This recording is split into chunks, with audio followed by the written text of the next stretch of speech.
Hello student, this is West Bengal Board of Secondary Education Madhyamik class 10 chapter 23 that is trigonometrical ratios and trigonometrical identities का let us work out 23.2 का question number 4 है हमारे सामने। इस question में कहा गया है in right angle triangle PQR angle Q is 90 degree, angle R is 45 degree.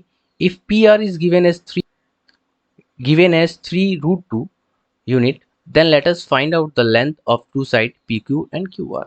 सो इस क्वेश्चन में हमें राइट एंगल ट्राइंगल PQR बनाना है। तो सबसे पहले हम क्या करते हैं, राइट एंगल ट्राइंगल बनाते हैं। ओके, Q एंगल हमें 90 डिग्री गिवन है, so Q is 90 degree, therefore it is Q। If it is P then PQR, that's mean sir ये हमारा R होने वाला है। Okay, R is given as 45 degree, यानी कि सर ये 45 डिग्री होने वाला है।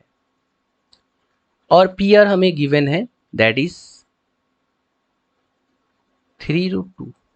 तो हमसे पूछा गया है PQ और QR की value. Now for angle R ये हमारा होने वाला है परपेंडिकुलर। ओके, PQ हमारा परपेंडिकुलर होने वाला है, सो ये हमारा बेस होने वाला है। ओके, नाउ इस डाटा को हम कुछ इस तरह से कह सकते हैं कि सर अगर हम परपेंडिकुलर और हाइपोटेन्यूज का रिलेशन निकालें तो वो होता है साइन थीटा के टर्म्स में, यानी कि सर साइन थीटा होता है परपेंडिकुलर अपॉन हाइपोटेन्यूज। तो sine theta is equal to perpendicular upon hypotenuse. अच्छा, हमारे पास एंगल 45 डिग्री है, तो हम क्या कह सकते हैं सर, साइन 45 निकालते हैं और फॉर 45 डिग्री हमारे पास परपेंडिकुलर है PQ और हाइपोटेन्यूज है PR, जिसकी वैल्यू यहाँ पर 3√2 यूनिट गिवन है। सो हम कह सकते हैं कि sir sine 45 degree is equal to PQ upon 3√2। We know sine 45 degree is equal to 1 upon √2, है ना। हम कह सकते हैं सर साइन 45 डिग्री कितना होता है, सर साइन 45 डिग्री होता है 1 अपॉन √2। देयरफॉर जब हम यहाँ पर इस वैल्यू को पुट करते हैं तो हमारे पास कुछ ऐसा डाटा आ जाता है, 1 upon √2 is equal to PQ upon 3√2। PQ को एक तरफ रखते हैं और बाकी सबको दूसरी तरफ रखते हैं, तो हमें PQ मिलती है 3। ये 2 और ये √2 कैंसिल आउट हो जाता है और ये 3 वहाँ चला जाता है, तो हमें PQ की वैल्यू 3 मिलती है। So therefore we got the first value. Now come to find out the value of QR. As we know, for angle 45 QR is base और हाइपोटेन्यूज हमारे पास गिवन है। हम जानते हैं सर cos थीटा होता है बेस अपॉन हाइपोटेन्यूज। सो हम इस cos थीटा को यूज कर लेते हैं।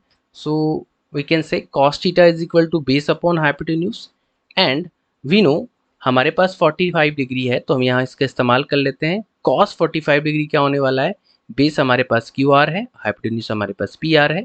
PR की वैल्यू 3√2 दी गई है, तो हम यहाँ बोल सकते हैं cos 45 degree is equal to QR upon 3√2। हम जानते हैं cos 45 डिग्री की वैल्यू भी 1 अपॉन √2 होता है, तो हम यहाँ इस तरह से लिख सकते हैं 1 upon √2 is equal to QR upon 3√2। जब इसे हम सॉल्व करते हैं तो सर ये √2 कैंसिल आउट हो जाता है और यहाँ पर हमारे पास बचता है 3, यानी कि सर QR की वैल्यू भी हो रही है 3। नाउ इस क्वेश्चन को अगर हम डायरेक्टली बनाना चाहें तो किस तरह से बना सकते हैं। जैसा कि हम जानते हैं कि ये 90 डिग्री है और एक एंगल हमें 45 डिग्री ऑलरेडी गिवन है। हम जानते हैं किसी भी ट्राइंगल का जो एंगल का सम होता है वो होता है 180 डिग्री।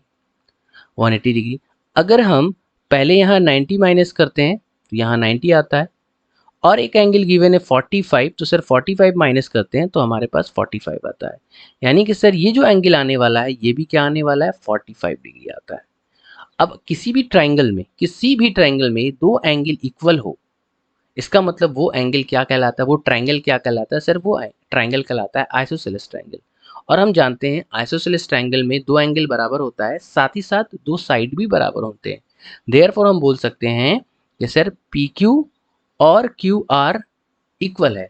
जब हम यहाँ से PQ निकालते हैं तो इस प्रॉपर्टी के हेल्प से हम डायरेक्ट QR भी निकाल सकते हैं, क्योंकि ये दोनों इक्वल होने वाले हैं। सो इस तरह से इस क्वेश्चन को सॉल्व करते हैं। Thank you.